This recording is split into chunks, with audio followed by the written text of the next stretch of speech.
It's time to replace the screen on an iPhone 7 Plus. This is actually my personal phone, the only phone I have ever broken.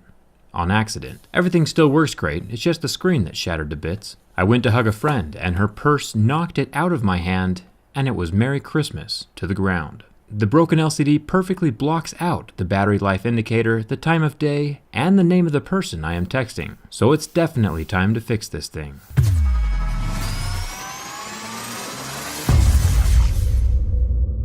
It's pretty much the exact same process as the regular iPhone 7. There are two pentaloop screws down at the bottom of the phone right next to where the headphone jack used to be. If you need a screwdriver or replacement screen, I will link those for you in the video description right below this video. Now, heat is not 100% mandatory for this repair, but it does help soften the thin band of adhesive that surrounds the screen on all sides. This is a type of waterproofing adhesive, so after completing this repair, your phone will not be water resistant anymore. But if your screen is cracked, it's already not water resistant, so you're not losing too much. I'm taking one of my thin metal pry tools and going between the metal frame of the phone and the plastic edge of the screen and cutting through the adhesive. This makes lifting off the screen a lot easier. Don't slide in very deep though, because there are fragile ribbon cables along that right side of the screen that are very important. The bottom of the screen will lift up first, and then you'll have to pull the top of the screen down and out of the phone frame. Then the whole thing flips open like a book. For this next part, we need a new bit. It is called a Y000 tri-point screwdriver, and I'll include a link for that as well in the video description. There are 7 of these tri-point screws holding down 2 silver plates. It is excruciatingly important that you keep your screws organized. Put them on a separate piece of paper next to you, and draw a picture or label where each screw comes from. Some of them are different sizes. I'll use a plastic pry tool to unsnap the battery connection so that there is no power to the rest of the device, and then I'll start unclipping the little ribbon cables. These are just like little mega blocks. Once the display and fingerprint scanner ribbons are disconnected, you can unsnap the top earpiece ribbon, and that will release the screen from the body of the phone. Here is what the replacement screens look like. Remember, I'll have these linked down in the video description. It is super important to be gentle to the ribbon cables. If they get bent or kinked too far in any direction, your new screen will not work after the installation is complete. We do have to transfer over some of the components to the new screen, like the earpiece and the home button. I'll start with the earpiece. There are 5 screws up here at the top that need to be removed. These ones are regular Phillips head screws. Now that the screws are out, I will remove the top metal bracket and slip out the little earpiece speaker. Then comes the tricky part. This little ribbon cable might look complicated, but it's actually not. It is fragile though, and while it is very inexpensive to replace, it is better just to keep the original intact and not rip anything. So be very gentle with it. It's about as strong as paper is. Each little segment, like the front camera, the proximity sensors, and the little golden circular contact points, have some adhesive holding them to the back of the screen. I'll show you how to origami it back into place in a second. But first, let's get this home button transferred. There are 4 screws that we have down here. These are the same Y000 screws that we were working with before, and once these are out, we can remove the metal bracket. This exposes the guts of the fingerprint scanner touchpad.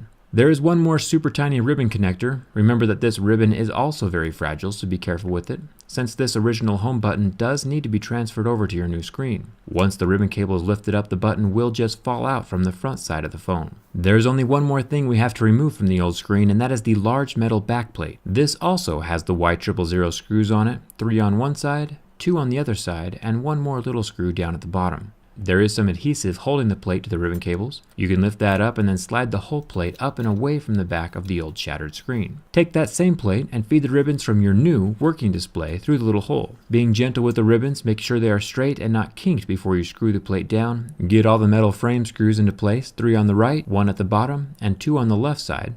And then the home button gets put back into place from the front side of the screen. There is a little plastic guiding pin on the back side of the screen that will help the little ribbon fall in the exact place that it needs to go.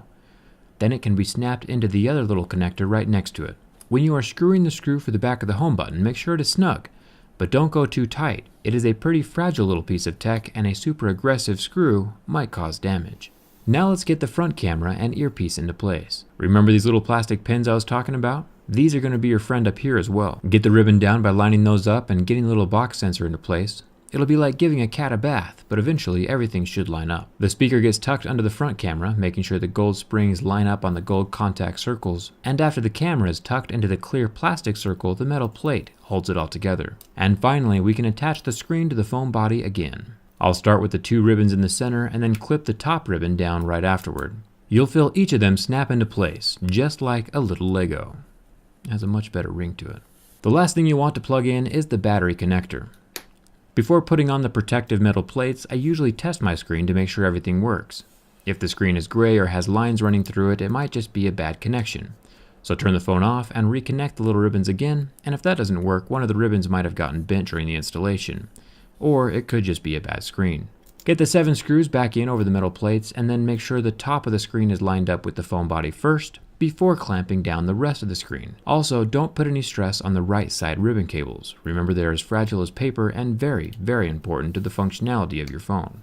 So don't let them rip. Thumbs up for success, I have a working phone again. I'm normally an Android guy, but I've been using an iPhone for the past few months. I'll have my review video posted with my verdict very, very soon. Let me know if you have any questions. I try to be pretty active down in the comments, and if I don't respond, someone else sure will. You can usually get an answer pretty quick here on my channel. My Twitter followers heard the story of my broken phone the night it happened, so if you want to stay up to date on random stuff like that, head on over to my Twitter. And if you've made it this far in the video, comment your favorite flavor of ice cream. I'm always curious as to who makes it to the end of my videos. I personally prefer Oreo ice cream. The more Oreos, the better. Thanks a ton for watching. I'll see you around.